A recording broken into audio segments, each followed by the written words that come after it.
salah di pengadilan, tentu itu ruang perdebatan yang bisa kita diskusikan. Tetapi yang hadir di sini kan bukanlah orang-orang yang tidak bisa berpikir. Mereka orang-orang yang bisa berpikir, bisa menganalisa, bisa mengkaji apa yang terjadi di sebelumnya.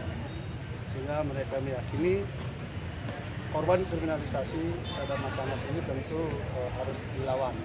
Hanya bentuk perlawanannya apa, kita tunggu dari masyarakat. Jadi setelah ini agendanya apa dengan Habis ini rencananya buka puasa bersama nanti ya. Habis itu ke Blitar, mungkin saya akan berusaha ikut juga ke Blitar, Pak Bandung juga ikut, Pak Sekjen mungkin akan ikut menemani dia ke Jawa Darat. Mungkin nanti di sana kan lebih intens bisa diskusi kan gitu. sejauh ini udah ada apa aja Pak yang dikomunikasikan sama Pak terkait dengan setelah keluarnya? Yang pasti yang harus saya garis bawahi begini loh ya.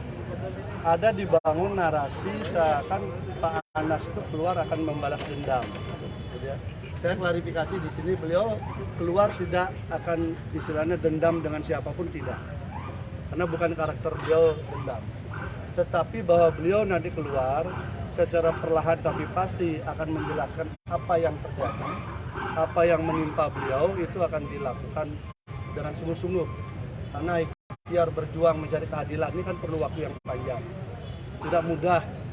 Tetapi yang paling gampang diingat publik ya, satu hal yang paling gampang diingat publik, karena kita semua menyaksikan waktu itu bahwa ketika Mas Anas ditersangkakan itu karena menerima gratifikasi mobil Harrier dalam mega proyek Hambalang. Semua teman-teman ingat itu kan? Ya. Dalam putusan PK disebutkan itu tidak terbukti. Nanti silakan cek putusan PK. Karena itu kalau waktu itu Mas Anas mengatakan 1 rupiah Anas korupsi Hambalang, gantung Anas di Monas, itu sudah dijawab dalam putusan PK bahwa itu tidak terbukti. Mas Anas terbukti disebutkan di sana kenapa tetap beliau dihukum, karena melakukan korupsi berkelanjutan dan tindak pidana pencucian uang berulang kali. Tetapi tidak ada perincian di mana korupsi itu dan di mana TPPU itu, berapa korupsi A, B, C, D itu tidak ada. Pokoknya gelondongan begitu. Inilah yang kita baca sebagai bagian kriminalisasi. Sehingga kalau misalnya BW hari ini bicara Novel Baswedan, hari ini bicara Abraham Samad, beberapa waktu yang lalu juga bicara bahwa itu buktinya dia dihukum, berarti dia salah, maka mari kita duduk bersama secara hukum, kita baca bareng-bareng. Anda tersangkakan AU sebagai penerima gratifikasi mobil Harrier, sehingga dia kehilangan jabatan sebagai ketua umum, tapi kemudian dia dihukum untuk kasus yang berbeda, dan itu pun tidak jelas. Karena yang saya tahu korupsinya harus jelas, di kementerian mana, lembaga mana, berapa jumlahnya, bagaimana caranya, dan lain sebagainya. Di putusan PK itu tidak muncul. Saya kira itu hal yang kecil untuk mengetahui bahwa AU dikriminalisasi. Kalau selama ini AU ada di dalam tidak bisa menjelaskan itu, mudah-mudahan nanti ketika beliau keluar, beliau pelan-pelan bisa menjelaskan. Jadi kalau beliau menjelaskan kemudian ada terserempet, ada tersebut, itu bukan karena kehendak beliau, tetapi murni karena memang ada oknum-oknum pelaku yang ada di sekitar itu. Saya kira itu ya. Pak Andi Arief kan bilang Anas harus minta maaf ke MSB. Setelah itu apa akan dilakukan Pak Anas? Tunggu loh, waktu teman-teman wawancara sama Pak Andi Arief, posisi beliau lagi sehat-sehat aja apa bagaimana? Nah, karena biasanya kan beliau sering sebelumnya kan ada bagaimana gitu ya. Tapi prinsipnya begini, kalau Mas Andi Arief mengatakan seperti itu, maka saya minta Mas Andi Arief menyampaikan ke Pak SBY. Sebaiknya Pak SBY minta maaf sama Pak Anas. Ya, Pak SBY minta maaf kepada Mas Anas atas beberapa rangkaian kegiatan yang dilakukan dari pidato Jeddah sampai ketika rapat majelis tinggi mengambil alih jabatan ketua umum, sampai kemudian ingkar janji waktu KLB, saya saksinya. Jadi hari ini kita sama-sama sudah di jalan, tidak ada orang di dalam kekuasaan. Jadi kami sebagai aktivis sudah saatnya kami akan mengatakan yang benar adalah benar. Kalau Mas Andi Arief menyuruh Mas Anas meminta maaf kepada Pak SBY, saya kira beliau perlu belajar tanya Pak SBY apa yang sudah dilakukan dengan Mas Anas. Berarti benar Pak SBY kirim di sini. Nanti waktu yang akan menjawab, tapi teman-teman silakan buka sejarah saja. Buka sejarah saja bagaimana ketika ada pertemuan di Sahid yang tanda tangan Sekretaris Majelis Tinggi dan Sekretaris Jenderal tanpa melibatkan Ketua Umum sebuah kegiatan partai. Bagaimana kemudian ada pidato dari Jeddah ketika mau pulang, kok Anas belum jadi tersangka. Lalu dilanjutkan dengan peristiwa Sprindek bocor.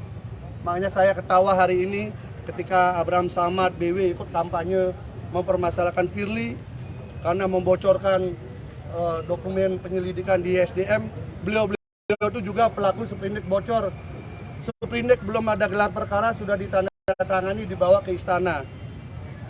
Hari ini mungkin kami mulai terbuka semua biar masyarakat tahu. Karena sebagus apapun membungkus kriminalisasi, jejak-jejaknya itu pasti akan tetap bisa ketemu. Ada kemungkinan Pak Anas bergabung ke PKN? Saya kira karena Mas Anas bagian daripada yang mendesain PKN, saya kira beliau pasti akan mengembangkan Partai Kebangkitan Nusantara. Artinya karir politiknya ke depannya gimana Pak Anas? Nanti pelan-pelan pasti beliau kan sekarang ini dulu kan, puasa dulu, habis itu lebaran dulu. Setelah itu teman-teman akan melihat kelilingnya Mas Anas seperti apa. Artinya udah ada rencana itu Pak ya? Iya, nanti setelah lebaran. Ada target nggak dengan keluarga Mas Anas yang PKN? Ya harapan kita di PKN ini kan dibagi 3 nih. Lolos Kumham, lolos KPU, dan lolos Parlemen Nasional, Parlemen Daerah. Ini sedang kita pertimbangkan. Tapi kita yakinlah prinsipnya begini.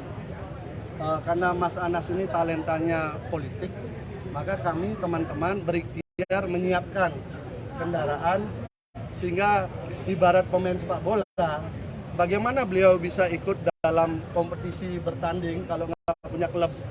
Makanya kami siapkan klub bolanya. Nah, klubnya sudah selesai, sudah sah dengan nomor urut 9. Jadi mohon maaf bagi yang sangat mengidolakan angka 9, untuk kali ini kami pakai dulu gitu ya. Karena memang garis-garisnya lambang PKN itu jumlahnya 9. Jadi mohon maaf itu kalau hari ini kami yang pakai dulu nih, Pak, ada untuk Mas Anas. Ada agenda politik Demokrat kudu mudokong apa Pak Anas? Saya kira tidak ada urusan, orang Mas Anas lagi konsentrasi keluar, bertemu keluarga dan mengurus PKN.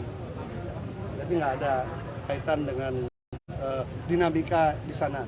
Dan kami juga tidak ikut-ikut ya, biarkan dinamika itu di sana, kami nggak ikut-ikut. Tetapi kalau mereka merespon menyerang Mas Anas, kami langsung balas. Jadi kalau kemarin waktu masih berkuasa mungkin bisa melakukan sesuatu, tapi kalau hari ini mohon maaf kita sama-sama di jalan. Saatnya kita akan melawan. Tapi kalau dekat sih dekat semua. Jangankan dengan kubu itu, partai-partai lain Mas Anas banyak sahabatnya kok, mereka datang. Teman-teman dari lintas partai datang. Itu kan persahabatan Mas Anas. Udah ya, kita dapat banyak itu. Kita di Polri.